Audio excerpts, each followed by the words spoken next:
எல்லாத்துக்கும் happy new year. Okay, அதே மாதிரி நம்மளோட யூடியூப் சேனல் அண்ட் நேயர்களுக்கும் அது மட்டும் இல்லாமல் நம்மளோட ஸ்டூடெண்ட்ஸ் எல்லாத்துக்குமே ஒரு ஹாப்பி நியூ இயர் சொல்லிக்கலாம்.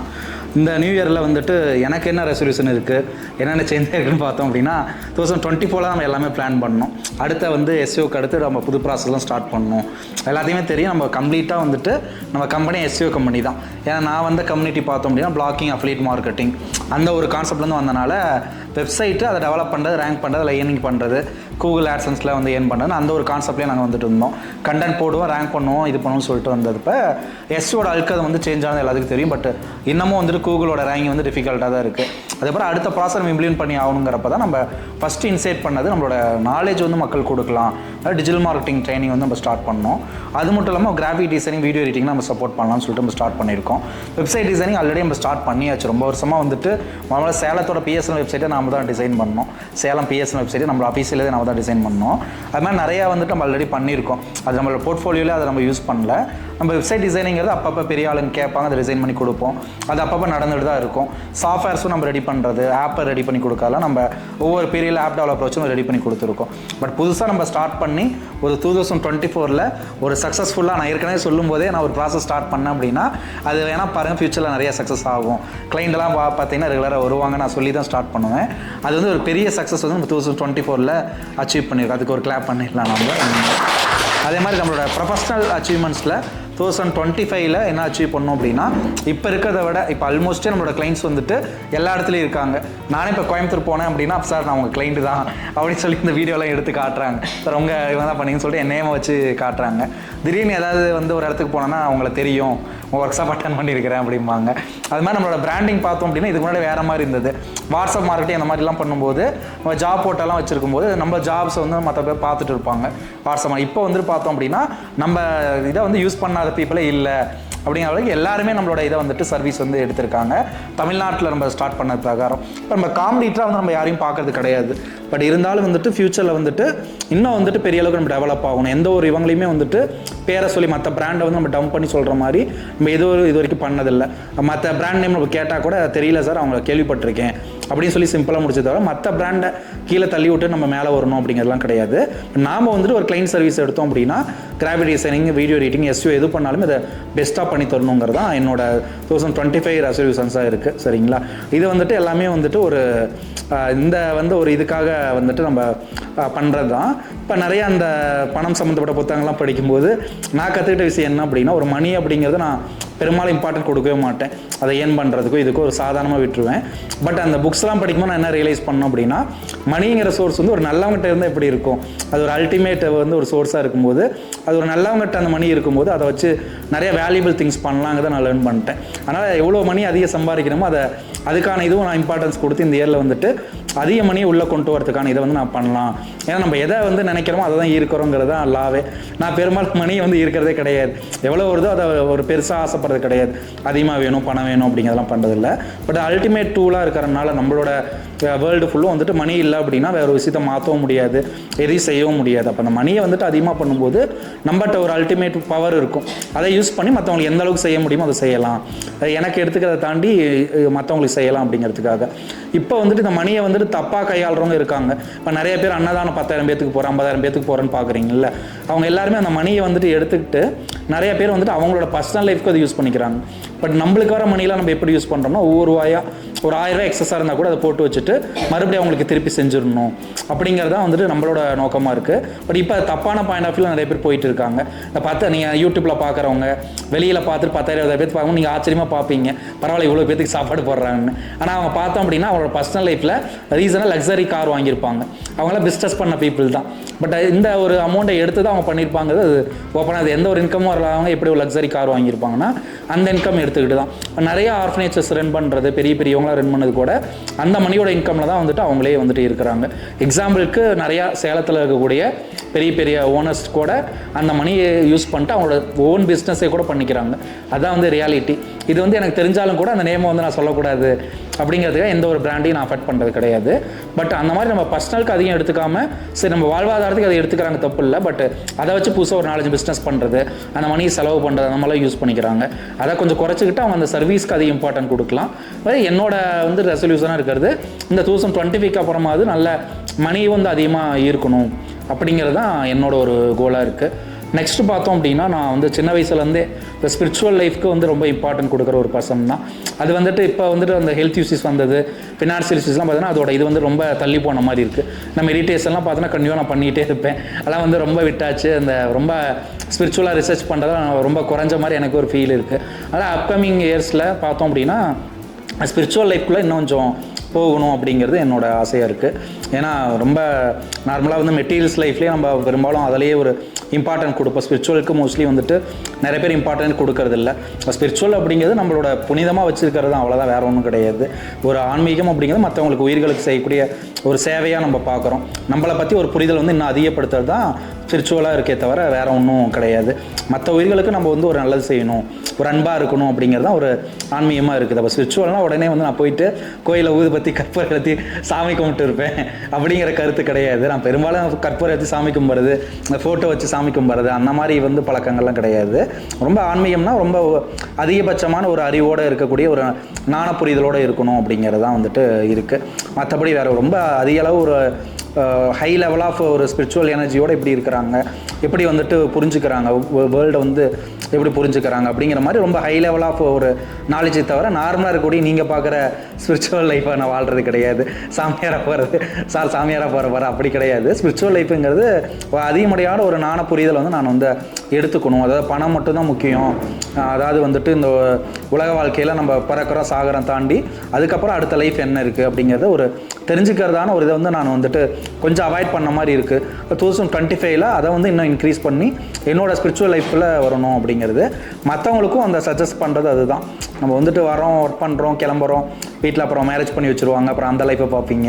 மேரேஜ் ஆனவங்க வீட்டில் அதை பார்க்கறதுக்கு டைம் சரியாக போயிடும். கடைசி வரை என்ன லைஃபாக இருந்தோம் அப்படிங்கிறது ஒரு கொஸ்டின் மார்க்காகவே இருக்குது.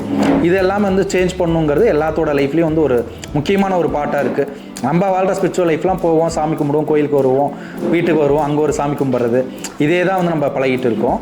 இது வந்து நம்ம வந்து சேஞ்ச் பண்ணணும், சரிங்களா? அது வந்து நீங்கள் மாற்றிக்கோங்க. நான் அதை பற்றி பேசினா அது 1 மணி நேரம் 2 மணி நேரம் ஆகும். அது வந்து சேஞ்ச் பண்ணிக்கோங்க.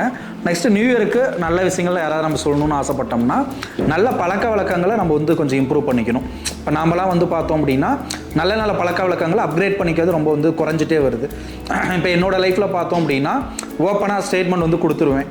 யாராச்சும் எதாவது சொன்னாங்கன்னா டக்குன்னு உடனே சொல்லிடுறது, டக்குன்னு ஓப்பன் ஸ்ட்ரைட் ஃபார்வேர்டாக என்ன பேசணுங்கிறதோ மறைச்சி உள்ளே பேசாமல் டக்குன்னு ஸ்ட்ரைட் ஃபார்வேர்டாக பேசிடுவேன். அதுக்கப்புறம் என்னோடய புரிதல் என்ன ஆயிடுச்சு அப்படின்னா நம்ம ஓப்பனாக ஒரு விஷயத்த பேசும்போது இன்னொருத்தருக்கு ஒரு பாதிப்பு உருவாகுது அப்படின்னா அதை நம்ம குறைச்சிக்கணும் அப்படிங்கிற மாதிரி நான் வந்து கற்றுக்கிட்ட ஒரு விஷயம். அதே மாதிரி ரொம்ப வந்துட்டு கருணையாக இருக்கிறது ரொம்ப இதோட அதிகமாகவே இருக்கும். யாராக இருந்தாலுமே வந்துட்டு ஃபஸ்ட்டெல்லாம் ஆஃபீஸ் வச்சப்போ ரொம்ப கஷ்டப்பட்டு எதாவது சொல்லிட்டாங்கன்னா உடனே வேலைக்கு வாங்க அப்படின்னுருவேன்.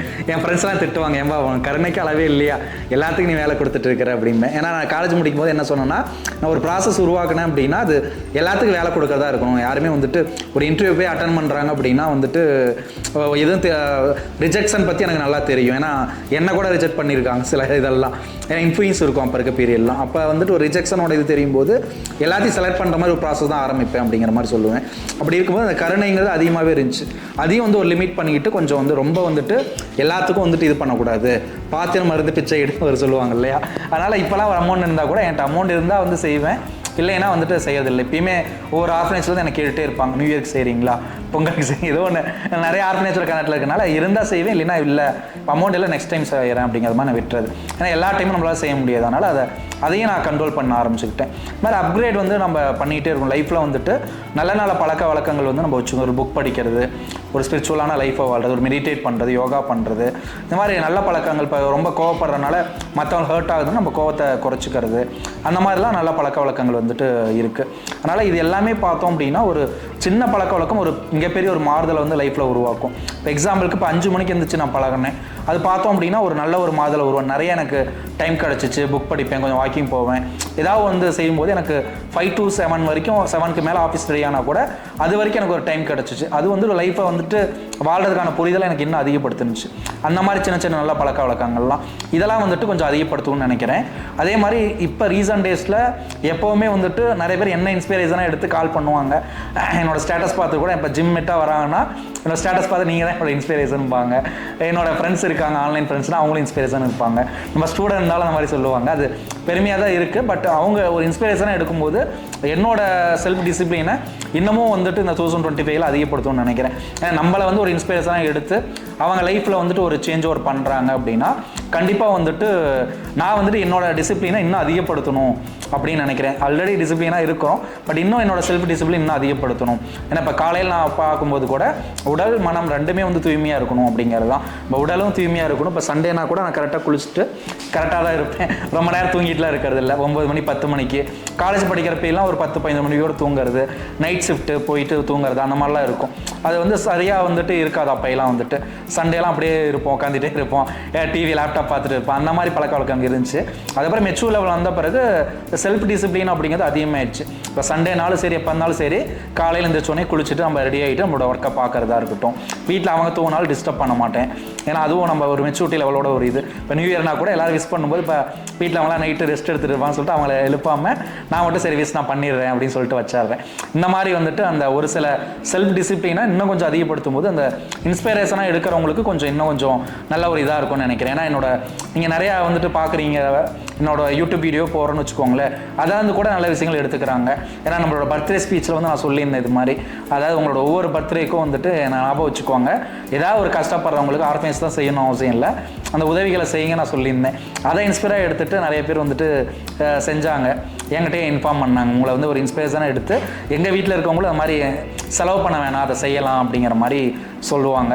இப்போ என்னோட சாய் தரிசனே கேட்பான் மாதிரி நம்மளும் பார்ட்டி போகலாம் நியூ இயர்க்குங்கிறப்ப அப்போ நான் சொல்லுவேன், அவ்வளோ செலவு பண்ணி போகிறத நம்ம வேறு யாருக்கா செய்யலாம், நியூ இயருக்கு வந்துட்டு வேறு யாருக்கா அமௌண்ட்டை கொடுக்கலாம் அப்படிங்கிற. எல்லாருமே பார்த்தோன்னா அந்த நியூ இயர்க்கு ஃபங்க்ஷன் மாதிரி நடக்கும். ஒவ்வொரு பெரிய பெரிய ஹோட்டல், சிவராஜ் ஹாலிடேலேருந்து ஒவ்வொரு ஹோட்டல் நிறையா நடக்குது.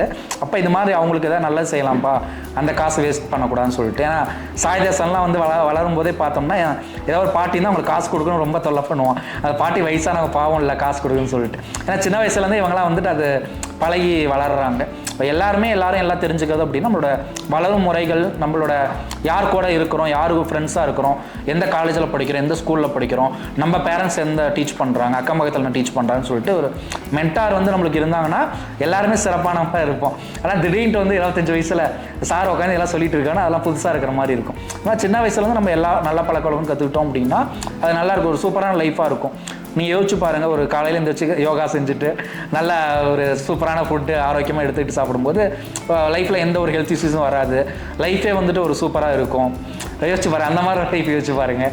இதை காலையில் ஒரு 10-15 வரைக்கும் தூங்கிட்டு 12 மணிக்கு எழுந்திரிச்சு பிரேக்ஃபாஸ்ட் சாப்பிட்டு சண்டே ஆனால் குளிக்காமல் இருந்துட்டு இப்படிலாம் இருந்தால் அந்த லைஃப் வந்து எப்படி டிஃப்ரெண்ட்டாக இருக்கும் யோசிச்சு பாருங்கள். லைஃப்பில் ஒரு எந்த கோலுமே இருக்காது.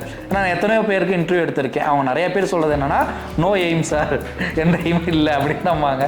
இப்போ இருக்க ஜென்ரேஷன்லாம் அப்படி தான் வர்றாங்க. தேர் இஸ் நோ வந்துட்டு மெசரபிள் கோலே இருக்காது. லைஃப்பை பார்த்தோம்னா ஒரு அச்சீவ்டு கோல் வந்து வச்சுருக்கணும். நம்ம எப்பயுமே வந்துட்டு இதுதான் நம்மளோட டார்கெட்டட் கோலாக வச்சுருக்கணும். அப்போ தான் அதில் சக்ஸஸ் பண்ண முடியும். திடீர்னு வந்துட்டு ஒரு கோல் செட் பண்ணி ஒரு 40 வயசில் ஒரு கோல்ஸ் வச்சுருக்கேன் அப்படின்னா எதுவும் பண்ண முடியாது. ஆனால் சின்ன வயசுலேருந்தே வந்துட்டு அதுக்கான கோலை செட் பண்ணி நம்ம அச்சீவ் பண்ணுறதுக்கான முயற்சி பண்ணணும். அப்போ தான் வந்துட்டு அதில் வந்து சக்ஸஸ் ஆகிறதுக்கான வாய்ப்பு இருக்குது. நீங்கள் எதுவுமே இல்லாமல் பிளாங்காக வச்சுக்கிட்டு நான் கோலை அச்சீவ் பண்ணுறேன்னு சொல்லி திடீர்னு வந்துட்டு ஒரு டாப் எம்என்சியில் வேலைக்கு போகணுன்னா என்ன ஸ்கில் நம்ம வளர்த்துக்கிட்டோம், எதை வச்சு டாப் எம்என்சியில் செலக்ட் பண்ணுவான்னு பார்த்துக்கோங்க. ஒரு ரெஸ்யூம் கொடுத்தாவே ஒரு எம்என்சி கம்பெனியில் வந்துட்டு ரிஜெக்ட் பண்ணிடுவாங்க. நீங்கள் நினைக்கிறேன் இன்டர்வியூலாம் அட்டன் பண்ண விட மாட்டாங்க. எம்என்சி கம்பெனியில் போய் ஒரு ரெஸ்யூம் கொடுத்தீங்க அப்படின்னா ரெஸ்யூமில் இருக்கக்கூடிய ஸ்கில்ஸ் அண்ட் அப்கிரேடேஷன் எப்படி இருக்குது, அதில் உங்களோட எக்ஸ்பீரியன்ஸ் என்ன இருக்குன்னு வச்சு தான் ரெஸ்யூமை ஃபில்டர் பண்ணி தான் உள்ளே அனுப்புவாங்க. ஒரு 100 பேர் நீங்கள் போனீங்க அப்படின்னா ஒரு ரெஸ்யூம் வாங்கி வச்சுட்டு ஓகேவா இருக்கிற பீப்புள் தான் உள்ளே அனுப்புவாங்க. இந்த மாதிரி வந்துட்டு காம்படிஷன்ஸ் அப்படிங்கிறது அதிகமாகிட்டே இருக்குது. இப்போ இந்த லைஃப்பை வாழ்கிறதுக்கும் சரி, நம்ம அதுக்கு மேலே இருக்கக்கூடிய லைஃப்பை வாழ்கிறதுக்கும் சரி, எல்லாத்துக்கும் ஒரு நாலேஜ் அப்படிங்கிறது தேவைப்படுது. அதனால் எல்லாம் அப்கிரேட் பண்ணிக்குவாங்க, செல்ஃப் டிசிப்ளினாக மாற்றிக்குவாங்க, நல்ல பழக்க வழக்கங்களை கொஞ்சம் அப்கிரேட் பண்ண 2025. அதே மாதிரி இந்த ரெசல்யூஷன் அப்படிங்கிறது பற்றி என்னோட ஸ்டேட்டஸ் பார்த்துருந்து எல்லாத்துக்கும் தெரியும். ரெசல்யூஷன் அப்படிங்கிறது ஜஸ்ட் வந்து ஒரு இதுதான், நம்மளை மோட்டிவேட் பண்ணுறதுக்கு நாமளே உருவாக்கிட்ட ஒன்று தான். சரி, புது வருஷமாக இருக்கும்போது அது மெஷர் பண்ணுறது கரெக்டாக இருக்குது. 365 நாள் முடிஞ்சிருச்சு, புதுசாக வந்து ஒரு இயர் ஸ்டார்ட் ஆகுதுங்கிறப்ப அது நம்மளுக்கு வந்து ஒரு மெஷரபுளாக இருக்குது. ஒரு புது இயரில் இந்த டேட்லேருந்து ஸ்டார்ட் பண்ணிக்கலாம் அப்படிங்கிறதுக்கு ஒரு இதுதான். ஆனால் நல்ல விஷயங்கள் செய்கிறதுக்கு எல்லாத்துக்குமே வந்துட்டு நாள் கணக்கு பார்க்கணுங்கிற அவசியமும் கிடையாது. ஒரு விஷயம் நம்ம ஸ்கில் வேணும் கற்றுக்கணும் அப்படின்னா உடனே கற்றுக்க முயற்சி பண்ணணும். என் ஃப்ரெண்ட்ஸ்லாம் திட்டுவாங்க, எனக்கு ஒரு வேலைக்கு ஆள் வேணும்பேன், இன்னைக்கு அனுப்புறியாமல் திட்டுவாங்க, ஒரே நாளில் எப்படிப்பா அனுப்ப முடியும்பாங்க. அது மாதிரி வந்துட்டு எதாக இருந்தாலும் உடனே செய்யணும் சின்ன வயசுலேருந்தே பழகியாச்சு. யோசிக்கிறதெல்லாம் கிடையாது. ஓகே, இதுக்கு இது ஆகும், இது நெகட்டிவ் ஆகும், காசு செலவாகும், இப்போ கோயம்புத்தூர் பிரான்ச்சை ஸ்டார்ட் பண்ணிக்கிறேன்னா ஓகே இவ்வளோ செலவாகும் அவ்வளோ யாருன்னு யோசிக்கலாம் இல்லை, ஸ்டார்ட் பண்ணிட்டு முடிவு பண்ணிட்டு அவ்வளோதான் ஸ்டார்ட் பண்ணுறது தான். அந்த ரிஸ்க் எடுக்கக்கூடியது வந்து சின்ன வயசுலேயே இருக்குது. அதனால் ஒரு சக்ஸஸ் அப்படின்னு ஆகணும்னாவே ஃபஸ்ட்டு ரிஸ்க்கு அப்படிங்கிறது ஒன்று எடுக்கணும். அந்த ரிஸ்க் எடுக்காதனால தான் நம்ம லைஃப்பில் வந்துட்டு ஃபெயிலியர் ஆகிறதுக்கான ரீசனே. நம்ம லைஃப்பில் நிறையா நாள் வந்து எல்லா டைம்லேயும் இப்போ ஃபெயிலியர் ஒன்று ஆகிறோம் அப்படின்னா ரிஸ்க்கு தான். இந்த ரிஸ்க்கை எடுத்தனால நான் இந்த ஸ்டேஜில் இருக்கேன். ரிஸ்க் எடுக்காதனால நம்ம நார்மல் லைஃப்பை வாழ்கிறோம். ஆனால் லைஃபே போரிங்காக இருக்கும். பெரும்பாலான பீப்புள் வந்து வாழும்போது ஒரு கம்ஃபர்ட் லெவலையே வாழணும்னு நினைப்பாங்க. ஒரு கவர்மெண்ட் ஜாப்பு, ஒரு நல்ல மாப்பிள்ளை, அந்த மாதிரி பொண்ணுங்களாக இருந்தால் நல்ல மாப்பிள்ளை, பசங்களாக இருந்தால் நல்லா வெல் செட்டில்டு பொண்ணு, அந்த மாதிரி வந்துட்டு ஒரு கம்ஃபர்ட் லெவல்லையே தான் வந்துட்டு யோசிப்பாங்க. எதுவாக இருந்தாலும் ஒரு கம்ஃபர்ட் லெவல் வேணும். ஒரு வேலையாக இருந்தாலும் நம்ம வேலைக்கே வந்தால் என்ன சார் எய்ம்னா நல்ல பெரிய கம்பெனியாக போகணும். வந்த இன்டர்வியூ நம்மளுக்கு தான் இருக்கும். ஆன்சர் பார்த்தா சார் பெரிய கம்பெனியாக செலக்ட் ஆகணும், அதுதான் என்னோடய எய்ம் அப்படிம்பாங்க. இதை விட நல்ல பெரிய கம்பெனியாக போகணும்பாங்க. அந்த மாதிரி டிஃப்ரெண்ட்டான ஒரு பீப்புளெலாம் நம்ம பார்க்குறோம். அதனால் வந்துட்டு ஒரு கம்ஃபர்ட் லெவல்லையே நம்ம வந்துட்டு வச்சுக்கிட்டோம் அப்படின்னா லைஃபே வந்துட்டு போரிங்காக இருக்கும். ரொம்ப ரிஸ்க் எடுக்கணும், அதுதான் வந்துட்டு பெரிய ஒரு இது. ஏன்னா நான் சின்ன வயசில் ஃபுட்பால்லாம் விளையாடுறப்ப நான் ஃபுட்பால் பிளேயராகவும் இருப்பேன். அப்போல்லாம் ஸ்பீடாக ஓடுவேன், நல்லா ஆரோக்கியமாக தான் இருப்பேன். இப்போ ஃபுட்பால்லாம் விளையாடும்போது ரொம்ப நான் விளையாடுறது மட்டும் கொஞ்சம் சீக்கிரம் போராட மாட்டாங்க. அந்த பால் அடிக்கும்போது டக்கு டக்குன்னு பயந்துக்குவாங்க, டக்குன்னு விலகி போயிடுவாங்க, எப்படியாவது இவனை இது பண்ணணும் அப்படிங்கிற மாதிரி. அப்போ வந்துட்டு ஒரே ஆளாக இருந்துட்டு அந்த ஃபுட்பால் விளையாடும்போது கூட அந்த டீம் ஒர்க் இல்லைன்னா கூட தனியாளாகவே அந்த டீமை மோதுறதா இருக்கட்டும், ஒரு தனியாளாகவே செயல்படுறதா இருக்கட்டும், இல்லை சிங்கிளாகவே வந்துட்டு நிறையா போராடி வந்திருக்கு. எல்லாமே வந்துட்டு தனி ஒரு ஆளாகவே எனக்கு ஒரு ஓட்டர் ஐடி வாங்கணும் அப்படின்னாலும் தனியாக போய் நானே வாங்குறதா இருக்கட்டும், ஒரு டிரைவிங் லைசன்ஸ் வாங்குறதா இருக்கட்டும், ஒரு ஆஃபீஸ் ஸ்டார்ட் பண்ணுறதா இருக்கட்டும், எல்லாமே என்னோட இண்டிவிஜுவல் திறமைகள் தான். நிறைய பேர் அது ஃபெயிலியர் கான்செப்ட்னு சொல்லுவாங்க, இண்டிவிஜுவலாக எதையும் அச்சீவ் பண்ண முடியாதுன்னு சொல்லிட்டு. பட் ரிஸ்க் எடுத்தோம் அப்படின்னா எந்த ஒரு சப்போர்ட் இல்லாமல் உங்களோட நாலேஜை வச்சே கூட நீங்கள் சப்போர்ட்டே உருவாக்கலாம். அதனால் ஆப்பர்ச்சுனிட்டி அப்படிங்கிறத நம்ம கிரியேட் பண்ண முடியாது, அது நம்ம தான் உருவாக்கணும். 2024 நம்மளுக்கு பெருசாக சக்ஸஸ் இல்லை அப்படின்னா we are not creator opportunity. இப்போ நான் graphic design team, digital marketing டீமில் ஸ்டார்ட் பண்ணவே இல்லை. எஸ்யோ இதாகிடுச்சு, சரி சார் வேலைக்கு போயிடலாம் அப்படின்னு சொல்லிட்டு நான் வேலைக்கு போகணுன்னா நானும் வந்து ஒரு கம்ஃபர்ட் லெவலில் இருந்த மாதிரி ஆயிடும். இப்போ அடுத்த லெவல் என்ன அப்படிங்கிறத நம்ம அச்சீவ் பண்ணணும். இப்போ லைஃப்பில் வந்துட்டு ஒரு விஷயம் போயிடுச்சு அப்படின்னாவே நம்ம வந்துட்டு உடஞ்சி உக்காந்துடுறோம், ஐயோ எல்லாம் முடிஞ்சிருச்சு எதுவுமே பண்ண முடியாதுன்னு சொல்லிட்டு. அதே மாதிரி எவ்வளோ கஷ்டம் வந்தாலுமே நம்ம உடஞ்சிடறோம், அது நம்ம வாழ்க்கை ஃபுல்லாக கஷ்டமாக இருக்குது, அடுத்த லெவல் எப்படி மூவ் பண்ணுறதுன்னு சொல்லிட்டு. பட் அந்த மாதிரி வந்து இருக்கவே கூடாது. அடுத்த ஒரு க்ரோத் மைண்ட் செட்டில் இருக்கிறான் அப்படின்னா middle class mindset, growth mind செட்டுக்கு நிறைய டிஃப்ரெண்ட் இருக்குது. இந்த க்ரோத் மைண்ட் செட்டில் இருக்கவங்க மட்டும்தான் எவ்வளோ கஷ்டம் வந்தாலும் அடுத்தது பார்த்துக்கலாம் அப்படின்னு சொல்லிட்டு மூவ் ஆன் பண்ணிட்டு போயிட்டே இருப்பாங்க. எப்பயுமே வந்துட்டு இதாக மாட்டாங்க. அதனால் என்ன இன்ஸ்பிரேஷனாக எடுத்திருக்காங்கன்னா அதுக்கு ஒரு காரணம் இருக்கு இல்லையா? அது காரணமே அந்த க்ரோத் மைண்ட் செட் தான். நான் எந்த ஒரு சூழ்நிலையிலுமே வந்துட்டு டவுன் ஆகவே மாட்டேன். எவ்வளோ இதாக இருந்தாலும் ஹாஸ்பிட்டலில் ரொம்ப சிவியராக படுத்துருந்தா கூட அடுத்து என்ன பண்ணலாம், எப்படி வந்து நம்ம ஹெல்த்தை ரெக்கவர் பண்ணிட்டு அடுத்த லெவலுக்கு போகலாம் தான் யோசிப்பேன் தவிர டக்குன்னு கிவ் அப் பண்ண மாட்டேன். அதனால் கிவ் அப் அப்படிங்கிறது இருக்காமல் ஆப்பர்ச்சுனிட்டியை நான் கிரியேட் பண்ணிட்டே இருப்பேன். அதனால் 2025 ரெசல்யூஷன் அப்படின்னு வைக்கலனா கூட ஒரு மெசரபிள் கோலை வந்து செட் பண்ணிக்கோங்க. அது இன்னைக்காக இருக்கலாம், நாளைக்காக இருக்கலாம், அடுத்த நியூ இயர்க்காக இருக்கலாம், அது எப்போ வேணாலும் இருக்கலாம். ஆனால் வந்துட்டு நன்றே செய் அதுவும் இன்றே செய் அப்படின்னு நான் வச்சுருக்கேன் இல்லையா? அதுக்கு மீனிங் வந்துட்டு நல்லது செய்யணும், நல்ல விஷயங்களை செய்யறதுக்கு நாள் கணக்கு போடக்கூடாது, அது உடனே செய்யணும் அப்படிங்கிறது தான் வந்துட்டு நம்மளோட இதாக இருக்கும், தாரக மந்திரமாக இருக்கணும். அதனால் நெக்ஸ்ட் டைம்லாம் வந்துட்டு ஒரு நல்ல நாளுக்காக வெயிட் பண்ணாதீங்க. ஓகே நான் அடுத்த வாரம் வந்துட்டு ஒரு பைக் வாங்க போகிறேன் அப்படின்னா அது நல்லது கிடையாது, அது வந்து செலவு பண்ணுறது. நல்லது செய்கிறதுனா யாருக்காவது வந்து ஒரு ஹெல்ப் பண்ணணும்னு நினைக்கிறீங்கன்னா உடனே ஒரு ஹெல்ப் பண்ணுறது, ஒரு நாலேஜ் கொடுக்கணும் ஷேர் பண்ணால் உடனே ஷேர் பண்ணுறது. இப்போ பார்த்தா திடீர்னு நம்ம ஆஃபீஸில் பார்த்தா ஒரு ஜெனரல் நாலேஜ் ஈவெண்ட் வைப்போம், வாங்க உடனே அசம்பிள் ஆகுங்க அப்படின்னு சொல்லிட்டு நாள் கணக்கு பார்க்காம உடனே வந்து நல்ல விஷயங்களை செய்யணும். ஒரு செலவு பண்ணுறதுக்கோ இல்லை நம்மளோட இதுக்கு பண்ணுறதெல்லாம் வந்துட்டு நாள் கணக்கு வச்சுக்கலாம். நல்ல விஷயங்களை வந்துட்டு என்றைக்குமே தள்ளி போடாதீங்க. அதனால் ரெசல்யூஷனாக வைக்கலனாலும் இன்னையிலேருந்து ஒரு மெசரபிள் கோல் வச்சுக்கோங்க. லைஃப்பில் அச்சீவ் பண்ணுறதுக்கு ஒரு கோல் இருக்கணும் எல்லாத்துக்குமே. அந்த கோல் அச்சீவ் பண்ணுறது நம்ம பண்ணால் தான் அது சக்ஸஸே ஆகும். எந்த கோலும் இல்லாமல் அது சக்ஸஸ் அப்படிங்கிறது கண்டிப்பாக கிடையாது. ஒரு கார் வாங்கணும், வீடு வாங்கணும், எது நீங்கள் நினச்சாலுமே ஒரு கோலை அச்சீவ் பண்ணிக்கோங்க. இந்த இதுக்குள்ளே நான் சேவிங்ஸ் வச்சு நான் வந்துட்டு இந்த ஒரு இதை நான் அச்சீவ் பண்ணுவேன் அப்படின்னு சொல்லிட்டு இது பண்ணிக்கோங்க. அப்கிரேட் பண்ணுறதுக்கு ஒரு டைம் லிமிட் உங்களுக்குள்ளேயே வச்சுக்கிட்டா தான் அதை நோக்கி நீங்கள் ஓடுவீங்க. எந்த டைம் லிமிட்டும் இல்லை அப்படின்னா என்ன ஆகும், நம்மளே வந்து சோம்பேறி ஆயிடுவோம். இப்போ இந்த வருஷத்துக்குள்ளே நம்ம ஒரு பெரிய அளவுக்கு அச்சீவ் பண்ணியிருக்கணும், ஒரு இன்கம் அதிகமாக ஜென்ரேட் பண்ணி ஒரு சேவிங்ஸ் பண்ணியிருக்கணும், ரொம்ப பெரிய அளவுக்கு நம்ம டெவலப் ஆகிருக்கணும் அப்படிங்கிற மாதிரி கோல் வச்சா தான் வந்துட்டு நம்ம அதை அச்சீவ் பண்ண முடியும். அதனால் நெக்ஸ்ட் டைம் வந்துட்டு மெசரபிள் கோல் வச்சுக்கோங்க. லைஃப்பில் வந்துட்டு நல்ல பழக்க வழக்கங்களை இம்ப்ரூவ் பண்ணிக்கோங்க. அதே மாதிரி ஸ்பிரிச்சுவலாகவும் வந்துட்டு கொஞ்சம் கனெக்டாக ட்ரை பண்ணிக்கோங்க. ரெகுலர் லைஃப்பை வாழாமல் கொஞ்சம் ஸ்பிரிச்சுவலாக இதை தாண்டி வந்து என்ன இருக்குது அப்படிங்கிறத நீங்கள் தெரிஞ்சுக்கோங்க. சரிங்களா? எல்லாத்துக்கும் தேங்க்யூ ஸோ மச். அந்த நியூ இயர்க்கு வந்து எல்லோரும் இங்கே ப்ரெசென்ட் ஆகிருக்கீங்க. மற்ற அந்த வீடியோ பார்த்துருக்கோம் எல்லாத்துக்குமே வந்து ஒன்ஸ் அகைன் வந்துட்டு ஹாப்பி நியூ இயர் சொல்லிக்கலாம்.